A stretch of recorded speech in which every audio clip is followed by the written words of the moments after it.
네, 장시간 동안 강의 경청하시냐고 많이 힘드시죠? 이제 아침 9시 정도부터 여기 이제 모이시기 시작한 것 같은데요. 그건 이제 8시간이 돼가고 있습니다. 가능한 제 강의는 빨리 끝내도록 할 텐데 지금 이 자리에 남아 계신 여러 어르신들은 오늘 돌아가시는 발걸음이 그나마 좀 더 가벼울 수 있습니다. 왜 그러냐면은 이 앞전에 발표하신 선생님들의 여러 내용들 중에서 잘 이해가 안 됐던 부분들이 제 설명 속에서 많이 해소가 될 것입니다. 저는 철학 전공이고요. 그리고 철학 전공이기 때문에 개념에 대해서 대단히 중요하게 생각하고 그 개념에 대한 이해가 바탕이 돼야지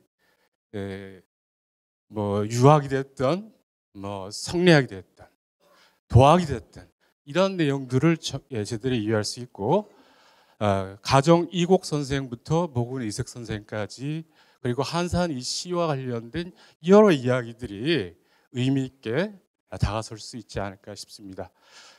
제가 오늘 강의한 내용은 기존에 여러분들께서 많이 들어보지 못했던 내용들도 여기에 있습니다.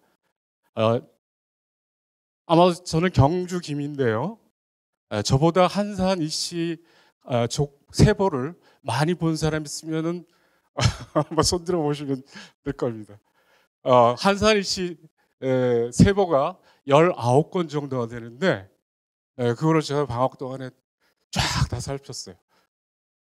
그래서 여러분들이 모르는 그 자료를 제가 오늘 공개를 해드립니다. 그리고 양주조 씨 세보도 함께 검토를 했습니다. 그래서 양주조 씨하고 한산희 씨 두 집안의 족보가 만납니다. 그런데 그 두 집안의 족보가 누구하고 만나냐면은 덕수희 씨 집안하고 만나요. 흥미롭지 않습니까? 대단히 흥미롭잖아요.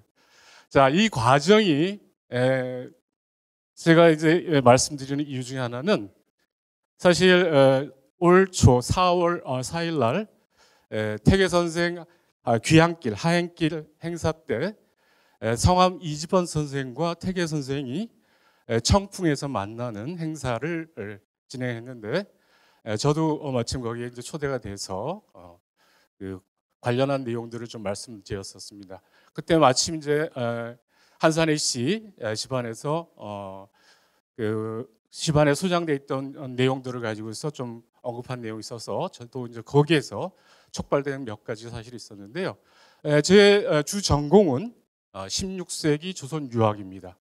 저는 율곡 2의 심성란에 관한 연구를 2002년도에 써서 학위를 받았고 그리고 오늘 이 발표는 사실 30년의 시간이 좀 필요했던 것 같아요. 이게 무슨 소리냐? 제가 94년도에 대학원을 다녔을 때 가정 이곡 선생에 대한 소논문을 발표를 했었어요. 그런데 오늘 가정 이곡 선생 관련해서 모근이색 선생 그리고 한산 이 씨에 대해서 발표할 수 있는 일이 오리라고는 전혀 예상을 못했는데 오늘 이렇게 여기 와서 얘기를 하게 돼서 너무 기쁩니다. 저는 오늘 발표 내용도 가운데서 특히 이제 주목해 보셔야 될 것 중에 하나가 관계성입니다. 관계성. 앞서 여러 선생님들이 학술 부분에서 누가 이렇게 사승관계에 있고 누구누가 영향을 주었다. 그런데 그분들이 어떻게 연결이 되어 있는지를 말씀을 못 하시더라고요. 인척관계가 형성이 되어 있습니다. 그 인척관계는 확인하지 않으면 몰라요. 그래서 제가 오늘 주로 잡은 것이 그래서 이 집안의 이 지함을 중심으로 하지만은 한산희 씨의 인적 관계망이 어떻게 구성이 됐고 그들의 학술의 그 맥이 어떤 식으로 이어졌기에 16세기 중반에 성함 이집원과 토종 이지함 같은 인물들이 출연할 수 있었을까? 다시 얘기하면은 도학이라고 하는 내용이 출연했을까라고 하는 거예요. 자, 오늘 여기 계신 분들 중에서 여러 가지 개념들에 대해서 혼란스럽게 들으신 분들이 있을 겁니다. 뭐는 성리학이고 뭐는 유학이고 뭐는 도학이냐. 딱 정리를 하나 하고 넘어가겠습니다. 기본적으로 여기 계시는 분들은 학술, 행의, 그리고 문학. 자, 한번 같이 한번 해보실까요? 하나, 둘, 셋. 학술, 행의, 문학. 자, 다시 한번요. 학술, 행의, 문학. 이 세 가지가 제대로 갖춰져야지만이 문묘의 종사가 되는 사람 축에 낍니다. 자, 조선시대의 유학사상은 이 세 가지를 축으로 해서 진행이 되는데, 여기에서 학술은 성리학을 말합니다. 그러면 행의는 뭐냐? 의리지행을 얘기를 하는데, 학술과 의리의 학문이 결합이 돼야지 뭐가 되냐면 이것이 도학이 되는 겁니다. 그 도학군자라고 해서 문학을 할 수 있는 사람이 아닌 사람도 많습니다. 문학은 시를 짓는 문장력을 맡아요. 그러니까 문장력은 좋은데 도학자가 아닌 사람이 있고, 행위는 굉장히 바른데 학술이 없는 사람이 있어요. 자, 그러니까 구분이 되시겠죠. 성리학 이론이 있어야 되고, 그리고 도덕 윤리에 대한 투철한 의식이 있어야 됩니다. 이 두 가지가 겸비가 됐을 때 도학자라고 얘기를 하고, 그리고 여기에 문장까지 결합이 되면은 최고의 지식인이 되는 겁니다. 그런 사람들이 문묘에 배양이 됩니다. 아셨죠? 자, 이 세 가지 내용이 바로 한산 이씨 집안에서 16세기에 들어오는 겁니다. 누구한테? 성암 이지번 선생한테, 그리고 토종 이지암 선생한테 그 내용이 드러나는 거예요. 그러니까 우리가 성암 이지번 선생이나 토종 선생을 그냥 뭔가 그 구담에 들어가서 응거했다라고 하는 것 하나, 토종 선생은 뭐 기이한 행위를 했다라고 하나, 이것을 기존에는 논의가 됐었는데 그런 문제만이 아니라는 거예요. 자, 그래서 제가 이제 이 문제를 거론하는 것은 그런 16세기의 토종 이지암과 성암 이지범과 같은 새로운 도학자 모델이 등장할 수 있었던 그런 기반이 도대체 뭐였을까라고 하는 거예요. 자, 그래서 저는 그 내용이 바로 한산 이씨 집안에서 내려오는 그러한 학적, 인적, 그 전통이라고 하는 것들이 엄청나게 많은 영향을 미쳤다라고 하는 것을 말씀드리려고 하고, 바로 그렇기 때문에 여기 보이시는 이 두 사람이 지금 단순한 두 사람으로 보이지만은 당대 최고의 학자였던, 그러니까 1550년대, 60년대 최고의 학자였던 퇴계 이황 선생하고 막역하게 교류를 했고, 그리고 1970년대 조선을 대표했던 학자인 율곡 이 선생하고 막역하게 지냅니다. 이게 가능하지가 않거든요. 그런데 왜 한산 이씨 집안에서 이러한 내용들이 등장했을까라고 하는 거예요. 자, 그러니까 아까 말씀드린 것처럼 학술이 있었고, 행의가 있었고, 문학이 있었다고 하는 겁니다. 이 세 가지 전통이라고 하는 축을 염두에 두시고서 여기 혹시 한산 이씨 집안이나 혹은 이 충청도 유학에 대해서 관심이 있는 분들은 그 점을 보고서 그 선조들의 학술사를 그리고 문집들을 검토해 보시면 좋지 않을까 싶습니다. 자, 제가 오늘 처음 문제 제기를 하려고 했던 것은 이겁니다. 이지범과 이지암 이들은 도대체 누구인가라고 하는데, 자, 이 내용은 이미 뭐 여러분들 족보에 보면 쭉 나와 있는 것처럼 이렇게 되어 있습니다. 그래서 시조 이윤경부터 시작해서 5세 이자성, 그다음에 6세 이국, 7세 이색, 그리고 13세 이지바 형제 이렇게 이어지는데요. 자, 이분들이 등장했을 이유가 도대체 뭐냐는 거죠. 한 분은 1575년에 돌아가시고 한 분은 1578년에 돌아가시거든요. 대단한 분들이 돌아가셨어요. 저 두 분이 저는 조선에서의 새로운 어떤 도학자의 모델의 그런 상을 그려줬던 분들이다라고 하는 점들을 말씀드리겠습니다. 집안 정리가 이렇게 됩니다. 제가 이걸 쭉 표를 정리를 했습니다. 아까 그 13세라고 했는데 13세 전에 보게 되면은 12세 이치라고 하는 분이 그분들의 부모님이죠. 거기에 이제 광산 김씨, 바로 김맹권이라고 하시는 분의 여식입니다. 그런데 이분들이 살았던 지역이 어디냐는 거죠. 바로 보령입니다. 보령, 청라. 다 잘 아시죠? 네. 원래 이분들은 한산이었는데 한산에서 청라로 올 수 있었던 것은 뭐겠습니까? 바로 처가살이를 위해서 온 겁니다. 조선시대 대부분은 처가살이를 했었습니다.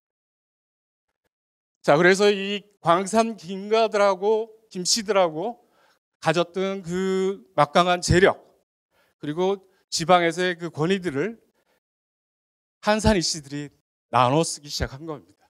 그러면서 이 한산 이씨가 보령 청라 지역을 기반으로 해서 성장을 할 수 있었던 기반이 된 겁니다. 그런데 거기서 끝났을까? 그렇지는 않죠. 그 이전 것들이 이제 올라가 봐야 될 텐데요. 자, 바로 이제 우리가 주로 이 시간에 얘기해야 될 대상은 바로 이게 문열공 계열입니다. 이자, 개자, 전자 쓰시는 분. 자, 이분의 아버님이 누구냐면은 모군 이색 선생의 셋째 아들. 이자, 종자, 선자 쓰시는 분이잖아요. 그렇죠? 바로 이 계열이 바로 한산 이씨 토종 성함 이쪽 라인으로 이제 연결이 되는 건데요. 바로 이 이자, 개자 쓰시는 분의 그 밑에 자제들이 이렇게 쭉 있습니다. 이자, 우자 쓰시는 분, 그다음에 여기 보면은 이자, 봉자 쓰시는 분도 있고요, 그렇죠? 여기 이자, 파자 쓰시는 분도 있고.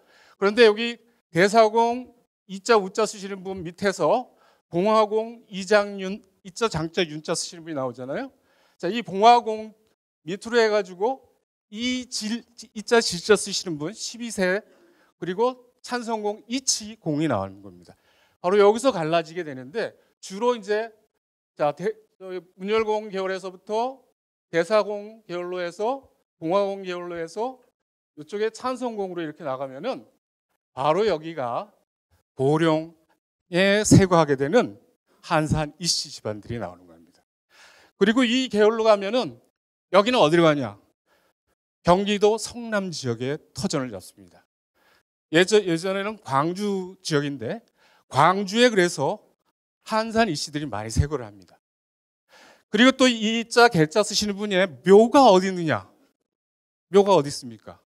여주에 있습니다. 아까 여광 지역에서 이색 선생이 많이 회동을 가졌다고 그랬잖아요. 거기에 땅을 구입했다고 그랬잖아요. 그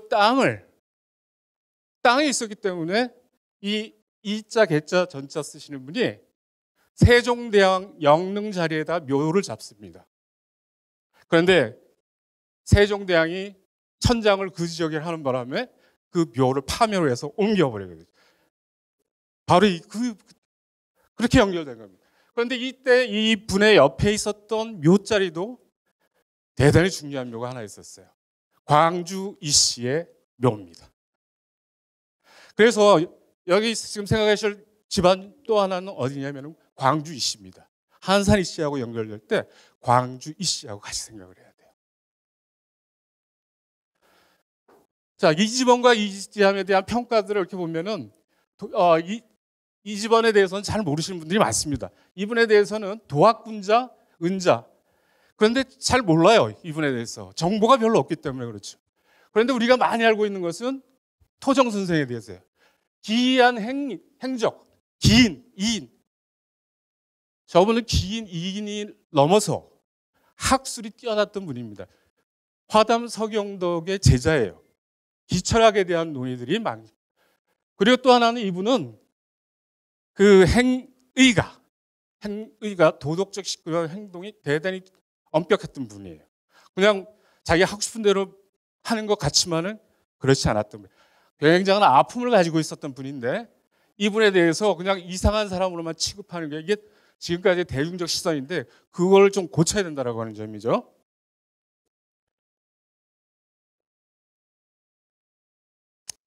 자, 이제 이분들에 대한 기존의 평가의 근거들은 대부분 이 졸기라고 하는 것에 등장합니다. 사실은 이 졸기도 이렇게 아무나 쓸 수 있는 게 아닌데 이 관직이 일정하게 있어야 되는데 여기에 들어간 거는 이게 후대에 서인들이 정권을 잡았을 때 선조실록을 작성하면서 이게 이제 들어갈 수 있는 계기가 될 수도 있다고 봅니다. 어쨌든 이 집안에 졸기가 있고 그리고 여기에 보면은 뭐 여러 가지 있는데 여기에 중요한 게 이 해도로 유배간다, 김한로하고 재앙을 갔다, 윤원영과의 관계 이런 내용이 다 뭐냐 이거죠. 그러니까 그 졸기는 다 찾아볼 수 있는데 이런 내용들이 실제로 후세 그 자식들에게 후손들에게 굉장한 영향을 미치는 장소가 되고 그 장소가 새로운 공간으로 변화된다라고 하는 겁니다. 그래서 이런 부분들을 자세히 봐야 되는데 어쨌든 이 집안은 이 스스로가 가지고 있는 그 즐거움, 락을 찾는 그런 그 구봉의 신성과 같은 존재다라고 해서 구선 혹은 귀선 이렇게 얘기하고 이게 아주 중요한 말이에요. 풍절이란 말을 씁니다. 풍절. 풍절은 바로 절개, 기계, 지조 이런 뜻입니다. 을이라고 하는 개념하고 달라요, 이거는. 그래서 이 부분을 여러분들이 생각을 해야 됩니다. 그다음에 이지함에 대해서는 바로 아산 현감 이지함이 졸했다라고 하는 행장이 이렇게 나타나는데 거기에 재밌는 게 있습니다. 교우 관계로 가장 친했던 이가 율곡이이다라고 기록이 되어 있어요. 율곡이이하고는 어떻게 친할 수 있었을까라고 하는 거죠. 재밌지 않습니까? 나이 차이가 20살 차이가 나는데도 불구하고 친했단 말이에요. 그냥 친한 게 아니라는 거예요, 이거는. 자, 그래서 이 내용들을 궁금증으로 가지면은 그걸 염두에 두고서 이지함이 가졌던 토전 선생의 그 처가가 바로 모산수 이정랑이라고 하는 분인데 이게 그 이홍남의 옥사와 연관이 돼가지고 충주옥이라고 하는 것이 발생할 때 저때 그 장인이 역족의 수계로 몰려가지고 능지처참됩니다. 종실의 일원이기 때문인데요. 자, 여기서 제가 말씀드리는 것은 바로 종실의 일원으로서 이 집안이 어디에 살았느냐?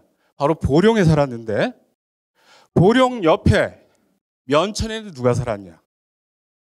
바로 덕수이 씨가 살았어요. 덕수이 씨 누가 어느 집안이? 이행 집안이 살았어요. 덕수이 씨 이행이라고 집안이 살았습니다. 이행이 바로 종실의 사이예요. 전통시대에 보령하고 면천하고 아무리 몰라도 그 종실의 사람들이 다 연결이 되어 있습니다. 그래서 율곡이 세교라는 말을 씁니다. 우리 집안하고 저 집안은 옛날부터 인연이 있습니다라고 이 집안의 제문을 쓸 때 율곡이 그 얘기를 했어요. 근데 사람들이 그게 무슨 내용인지 몰라요.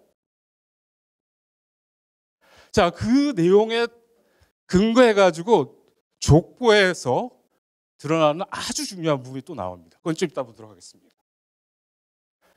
자, 이 집안은 성함 선생에 대해서는 성함 선생 유고라고 하는 게 지난 4월 달에 문중에서 말씀을 해주셨어요. 여기 지금 문중에 계신 분이 있는지 모르겠는데 이 책을 제대로 이제 발간이 돼야지 이집원 선생에 대해서 대중적으로 사람들이 알게 될 텐데 아직까지는 비밀에 쌓여 있어요. 그래서 잘 모릅니다.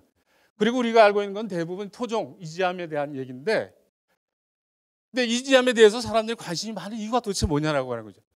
대중적 호기심이라고 하는 것 측면에서 바로 이런 것 때문이죠. 바로 토종지 비교를 지었다는 등 뭐 이 토종의 기이한 행위에 대한 얘기 뭐 이런 것들, 사람들에게 뭔가 호기심을 주는 것들이 계속 얘기가 된 거예요. 지금도 여기 계신 분 중에서 토종 비결이 이지암의 저술이야 라고 생각하시는 분들이 있을 겁니다. 그거는 학술적으로 맞지 않고요. 그러니까 그 얘기는 오늘 여기서 끝입니다. 그 인터넷 찾아보면 그 지방 공공단체에서 기관에서 토종 선생에 대해서 쓴 것도 다 뭐라고 써있냐면은 토종 비결의 저자인 토종 이지암은 이런 식으로 써 있어요. 전혀 아닙니다. 토종 비결 토종 이지암 선생이 저술이 아닙니다. 자, 이런 것들 때문에 토종 선생이 사람들한테 엄청나게 회자가 됐어요. 그럼 저렇게 회자된 이유가 도대체 뭐냐라고 하는 거죠. 이게 중요한 얘기입니다.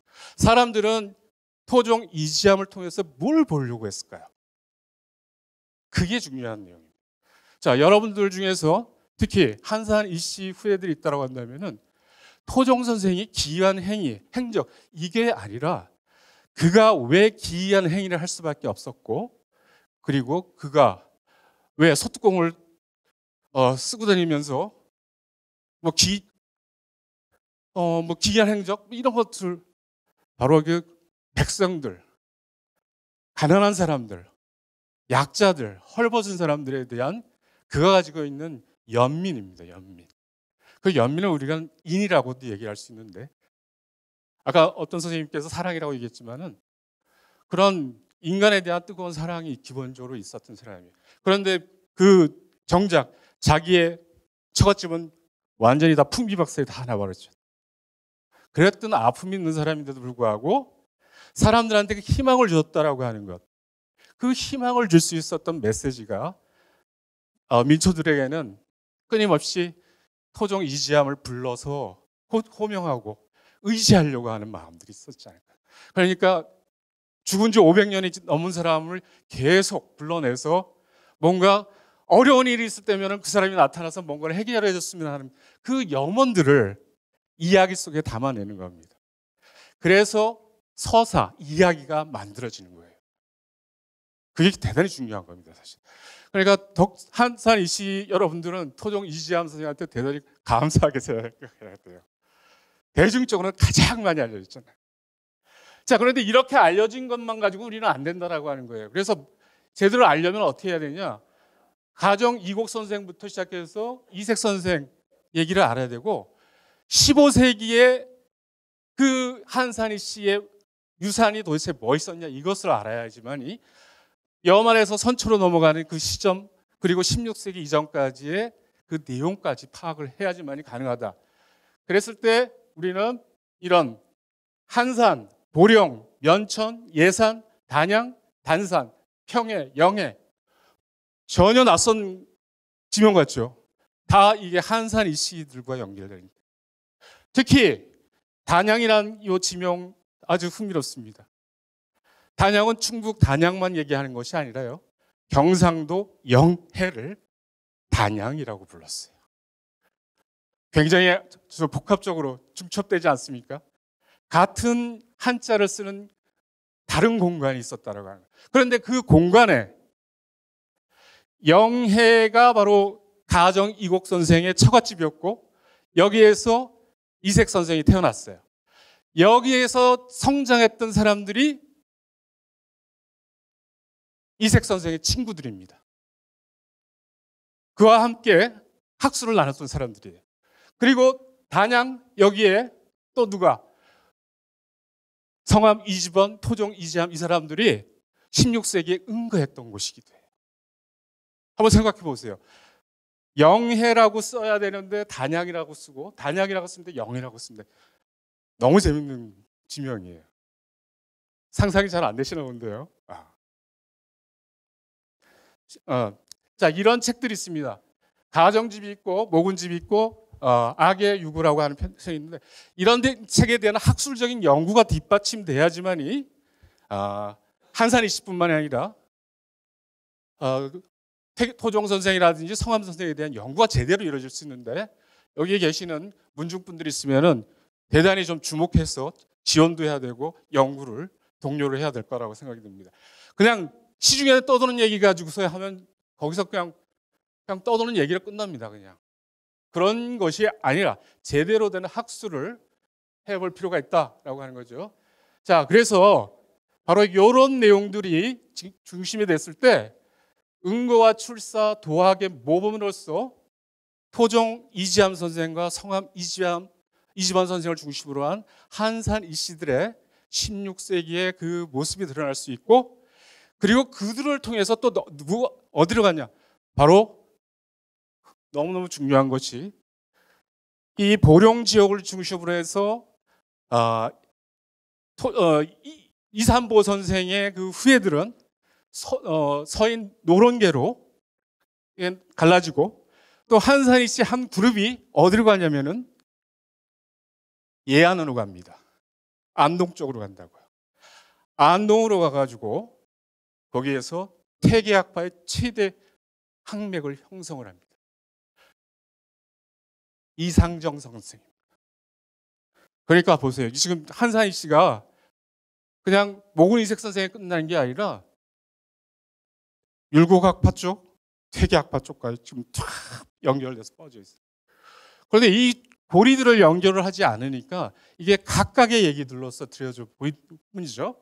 자, 시간이 지금 많이 지났는데 자, 이제 이 내용들과 관련한 중요한 지점들을 한번 보면요. 여기가 보령, 한산, 서산입니다. 여기가 보령 쪽이죠. 보령. 자, 이런 공간이 지금 연결이 되는 겁니다. 이 가게는 이렇게 되고요. 지금 이 족보가 이게 망가보가 지금 여기 나오고 여기는 보세요. 한산 일시 세보입니다. 여기에 이런 족보가 나오는데 여러분들 다 보셨죠? 자, 여기 보령 서천에서 서산에서 여기까지입니다. 영해까지입니다. 이게 지금 횡단하는 겁니다. 가정 이곡 선생의 처갓집이 여기고 이색 선생이 여기서 태어났어요. 그러니까 여러분들은 여기만 생각할 게 아니라 여기에 계시면서 여기를 생각해야지만이 아하, 우리 한산희 씨가 저렇구나라고 하는 것을 이해하는 거예요. 이게 횡단한다라고 하는 개념을 씁니다. 그래서 횡단 지역성이라고 전문적으로 쓰는데요. 이 지역 간의 연구를 그래서 필요로 한다라고 하는 거예요. 우리가 여기 살기 때문에 여기만 연구하는 게 아니라 여기까지 연구를 해야 된다. 왜? 여기에 무엇이 있기 때문이라는 거죠. 뭐가 있냐? 엄청나게 많습니다. 이게 이곡 선생, 안보 선생 등과록입니다. 과거 급제한 이 증거예요. 지금 문서예요. 동방이라고 하는 거죠. 안보. 아까 안축의 동생이라고 하는 이런 분들이 연결이 되니까 친한 거예요. 자,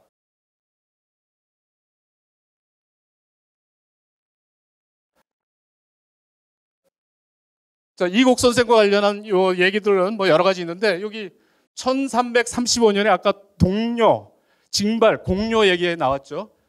그게 바로 이곡 선생이 바로 성사시키는 내용이 아닙니다. 저때 이곡 선생은 누구였냐면은 원나라의 관리였어요. 관리. 고려의 관리가 아니고 원나라 관리입니다. 원나라 관리로서 고려의 공료를 징발하는 것의 부당성을 단하는 겁니다. 그럼 바로 해결이 되냐? 안 되죠. 2년 뒤에 해결이 됩니다. 그래서 저분이 중요한 얘기가 원나라 관리였어요. 자, 그 다음에 이곡 선생과 관련한 사람 중에 누가 중요하냐면 백문보라고 하는 사람이 대단히 중요합니다. 이분이 이곡 선생과 그다음에 모근 선생의 학술적 내역에 대해서 다 기록을 해놨어요. 자, 그래서 이 학술적 과정에 대해서 이런 기록을 남깁니다. 백문보 선생이 쭉 이런 거 보면 자, 학적 연원이 어떻게 되는지 그냥 우리가 말로 떠드는 게 아니라 카더라가 아니라 근거를 가지고 얘기를 해야 됩니다. 이 문집에 근거 자료들이 다 있어요. 자, 이 자료들은 참고를 하시면 될 것 같습니다. 자, 그리고 여기 보세요. 이게 바로 이 가계의 과거 급제 증서입니다. 문과 방목이라고 하는데 고려시대는 등과절록이라고 표현했는데 여기 이색, 박상충은 아까 이색과 그 사문관계라고 그랬는데 누구냐면은 동서예요, 동서. 동문이기도 하면서 그렇죠. 이곡 선생의 사이가 동서가 아니라 사이가 박상충이에요. 사이가. 그리고 이색은 아들이잖아요.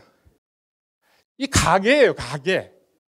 그러니까 이 사람들이 친하고 바로 이색 선생의 둘째 아들이 이종학 선생이에요. 이종학 선생. 이자 종자 학자 쓰시는 분이고 그리고 종자 선자 쓰시는 분이 세 번째 아들입니다. 큰아들 종자 덕자 쓰시는 분은 과거에 급제를 못했어요. 이분은 1388년에 위화대 해군 뒤에 이성계 일파한테 죽임을 당합니다. 고려왕 그때 정치대적인 반대. 그리고 이 종자 학자 쓰시는 분은 1392년에 유배 가다가 교살당합니다. 목 잘라 죽여요. 살아나는 사람이 요분밖에 없어요. 종자 선자 쓰는 이 계열들이 그래서 이계전 선생으로부터 이치 선생 쭉 이어지는 겁니다. 자, 이런 과정들이 있었기 때문에 이 집안이 그냥 집안이 아니에요. 그러니까 권근이라고 하는 사람이 이색에 대한 평가를 아까 뭐 제자로서 뭐 사돈도 맞습니다. 권근의 첫째 딸이 바로 이색 선생의 셋째 아들인 이자 종자 선자 쓰시는 분의 아내예요. 그리고 더 중요한 게 또 하나 있습니다. 여기서 서거정의 아버지 서이성, 이 사람이 권근의 둘째 딸이 처예요. 그러니까 서거정 선생하고 권근하고 이색하고 이 사람들이 일가로 연결이 돼 있어요. 그냥 학술적으로만 연결되는 게 아니에요. 네, 우리는 그 학술적으로만. 죄송하지만 1분 안에 끝내주시죠. 알겠습니다. 자, 뭐 이런 내용까지 쭉 있는데 제가 다른 내용은 다음 기회가 있으면 더 말씀드리기로 하고요. 요 그림을 좀 보시면 요것만 좀 하도록 하겠습니다.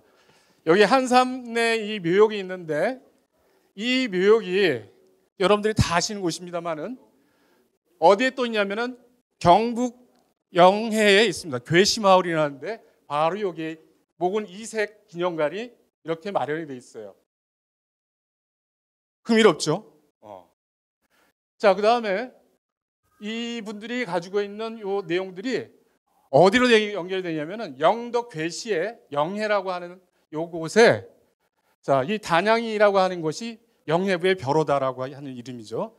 이 이름이 바로 여기에 있습니다. 영해, 평해, 그리고 여기에 관어대라고 하는 곳이 여기 있습니다. 이 관어대의 글이 여기가 황보천, 월성정 여기에서 바로 이산해 선생이 악의 선생이 유배 당했던 다 이 아버지 조상들의 땅이에요. 여기 지금 다. 여기에 다녀오시는 분들 있으십니까? 있으시죠? 이거 잘 아시잖아요. 바로 이런 내용들이 있기 때문에 아까 보령에서 영해까지 넘어서 연결해서 봐야 된다고 하는 게 그런 얘기입니다.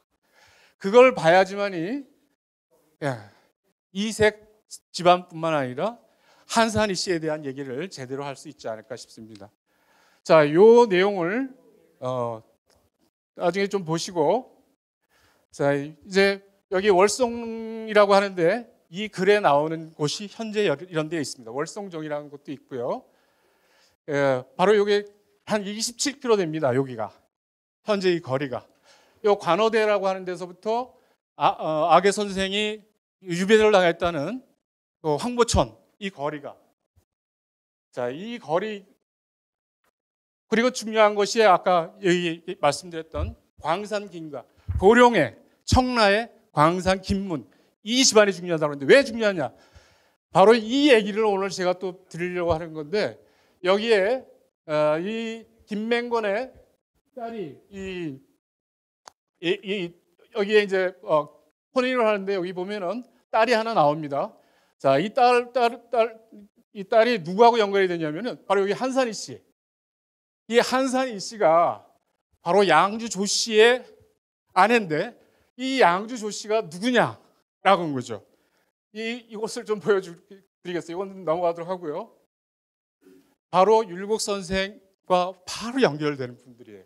여기 이의무라고 하는 분이, 이런 분들이 다 면천에 살았던 분이에요. 면천. 가깝잖아요, 보령. 바로 이 길머리에 다 있던 사람들이고, 그 다음에 여기 태계 선생이 이제 이지번 선생과 이지암 선생이 응거했을 때 찾아다녔던 그런 곳입니다.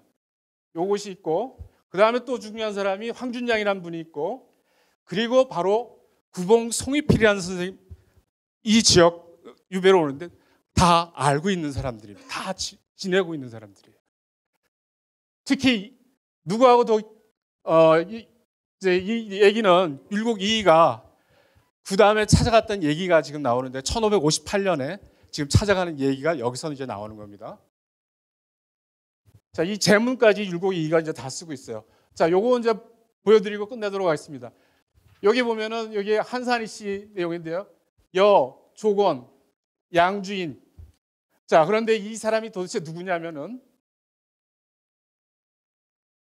이 건의 자가 대남인데, 이 대남이 누구냐?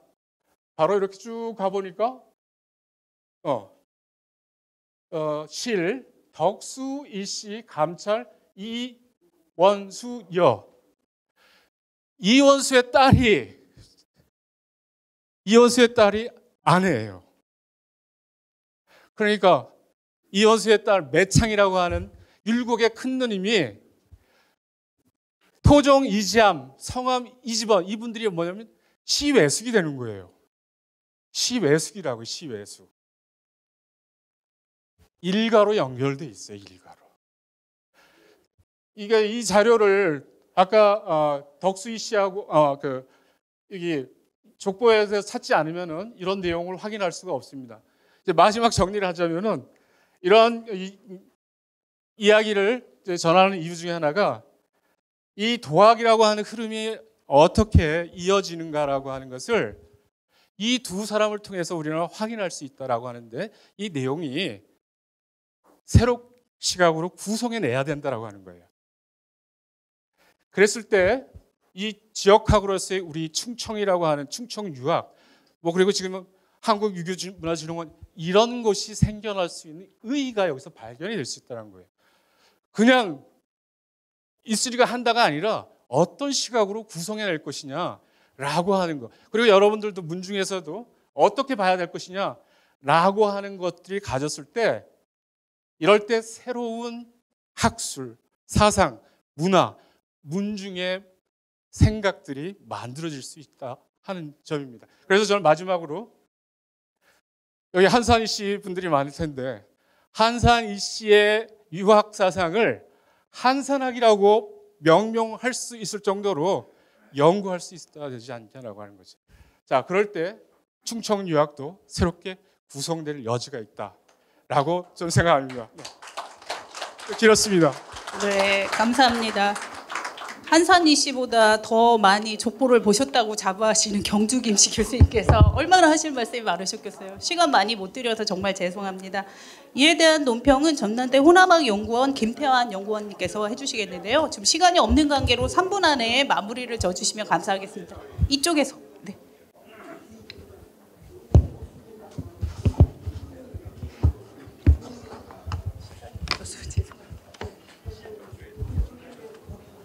안녕하세요. 전남대학 호남학연구원의 김태환입니다. 방금 김경호 교수께서 이 도학과 관련하여 목은 이색의 그 후손으로 이지번, 이지함 두 형제가 도학의 전형이다. 도학의 어떤 15세기 도학의 어떤 두 특성을 대변할 수 있는 두 중요한 인물이다 해가지고 도학적으로 재구성하였습니다. 사실 우리가 이제 조선 유학이나 조선 성리학이나 이걸 도학으로 개념화하건 성리학으로 개념화하건 우리 막연한 어떤 이미지만 그리고 있었는데 또 더군다나 또 이 도학과 이지함, 이집원, 이 형제를 연결시키는 방식에 대해서 상당히 아직까지는 막연한 생각을 가지고 있었는데 오늘 굉장히 그 상세한 그런 정보를 통해 가지고 이 두 그 형제분이 도학으로 연결될 수 있다는 것을 여실하게 보여주셨어요. 이런 점에서 그 김경호 교수께서 굉장히 참 연구를 깊이 하셔서 좀 저도 많은 걸 새로 배웠습니다. 근데 이 지함에 관해서는 이제 일반적으로 많이 알려져 있고 이집원 선생에 대해서는 별로 안 알려져 있지만 이 지함 선생이 기인이나 뭐 이인이다 이렇게 이제 많이 이제 인정이 돼가지고 사람들이 이 지함에 대해서 이렇게 많은 관심을 가지고 있지만 실질적으로 어떻게 살았는지에 대해서는 사실 잘 모르죠. 근데 이 지함을 우리가 도학자로 분류할 때 이지함 그 조헌 선생이 이제 이지함에 대해서 자기가 스승으로 삼을 수 있는 사람은 이지함, 성혼, 이이다 이렇게 이제 수례를 했고 또 나중에 이제 이지함에 대한 평을 할 때도 청심과욕, 그 마음이 맑고 욕망을 적게 했다 이제 이렇게 그래서 지극한 행실은 세상의 모범이 된다 이렇게 평가를 했었어요. 그런데 그 이지함과 이 율곡 이 사이의 일화 속에서는 이지함 스스로 나는 욕심이 많아가지고 할 수 없다. 이런 점에서 우리는 이지함이라는 사람의 인격적 특성을 우리는 간접적으로 읽을 수 있을 것 같습니다. 이런 점에서 어쨌든 지금 김경호 선생의 어떤 연구 내용이 그 이집원과 이지함 형제를 도학적으로 어떻게 재구성할까 이제 이걸 지금 아마 어떤 의미에서 사전 작업 같이 느껴져요. 왜냐하면 이지함과 이집원의 어떤 학술 아까 말씀하셨던 그 학술적인 측면은 아직 명확하게 이제 정리를 이제 말씀 안 하셔가지고 그러면 우리가 도학이든 뭐 유학이든 성리학이든 의리학이든 어떤 한 학자의 학문을 정립할 때 단순히 관념과 사상의 문제가 아니라 그 관념과 사상을 만들어내는 생활 세계가 이렇게 복잡하구나 하는 걸 알 수 있어요. 그 생활 세계 속에서 한 사람의 어떤 그 행적과 인품과 사상으로 이렇게 승화가 되는 것이죠. 그런 점에서 제가 이 지함에 관해서 이렇게 조금 조사를 저는 잘 몰라가지고 조사를 해봤더니 이지함 선생이 문강공이라고 하는 시호를 받으셨죠. 근데 이 시호가 문자 시호가 굉장히 조선 학자들 사이에서는 최고의 영예인데 이 문강공을 시호를 받게 된 내력이 이지함과 관련해 가지고 생애사적으로 그 조사를 해보니까 숙종 때 와서 이루어집니다. 그래서 상당히 늦게 와서 이루어지더라고요. 그러면 숙종 때 이제 그 31년 숙종 31년 1705년에 민진후가 그 이지함 선생을 포증합시다. 이제 좀 포상을 좀 더 하십시다. 이렇게 하고. 그래서 39년에 예조판서 김우황이 아까 그 조헌의 그 수례를 근거로 해가지고 다시 또 청을 올리고 44년, 그 1718년에 이조판서로 증직되고 이제 문강공이라는 시호를 받게 돼요. 이 맥락 속에서 이지함에 대한 재평가가 이제 결국 계속적으로 이루어졌다고 볼 수 있는데 또 물론 그게 이제 구체적으로 형상화되는 거는 상당히 늦게 됐지만 이 과정 속에서 이지함에 대한 재소환이 어떤 맥락이었을까? 조선 후기에 들어와서 중기 후기에 들어와서 왜 이지함을 다시 불러냈을까? 다시 재평가해야만 했을까? 이런 점이 상당히 궁금했습니다. 뭐 다른 내용은 워낙 그 세세하게 잘 설명을 해주셔가지고 뭐 제가 그 따로 이렇게 뭐 최언을 드릴 필요가 없을 정도. 다만 이제 여러분들이 지금 제가 이 이야기를 들으면서 약간 그 느낌 그냥 피상적 이미지로는 고려 말에서 조선 초기 중기까지는 좀 한산 이시들이 다 해잡수셨구나.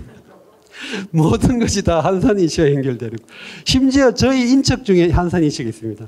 저는 고향이 경상북도 봉화인데 한산 이시 이 서산 서천 이쪽과 이제 예 너무 많이 갔어요. 아 근데 다행히 또 한산 이시 중에 봉화공이 계시더라고요.